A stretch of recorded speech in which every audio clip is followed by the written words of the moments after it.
একদিন জঙ্গলে অনেকগুলো প্রাণী মিলে গল্প করছিল। তাদের মধ্যে ছিল খরগোশ আর কচ্ছপ। হঠাৎ খরগোশ বলে উঠল, এই, কচ্ছপটা তো খুবই ধীর, কোনো কাজের না। বানর তখন হেসে বলে, তাহলে এক কাজ করা যাক, খরগোশ বনাম কচ্ছপ, একটা দৌড় প্রতিযোগিতা হোক। খরগোশ তো লাফ দিয়ে উঠে বলল, আমি রাজি। কচ্ছপও শান্ত গলায় বলল, আমিও রাজি। পরদিন সব প্রাণী এসে ভিড় জমালো।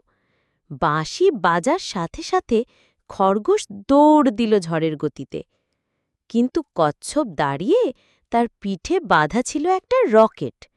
সে তাতে আগুন ধরিয়ে দিল। আগুন জ্বলে উঠে আর কচ্ছপ উড়ে গিয়ে সোজা ফিনিশ লাইন পার করে ফেলল। খরগোশ দৌড়াতে দৌড়াতে এলো, এসে দেখে কচ্ছপ আগে থেকেই এসে বসে আছে। কচ্ছপ হাসতে হাসতে বলল, এই হলো ডিজিটাল দৌড়। বন্ধুরা, মজার মজার ভিডিও পেতে আমাদের চ্যানেলটা সাবস্ক্রাইব করো। ধন্যবাদ।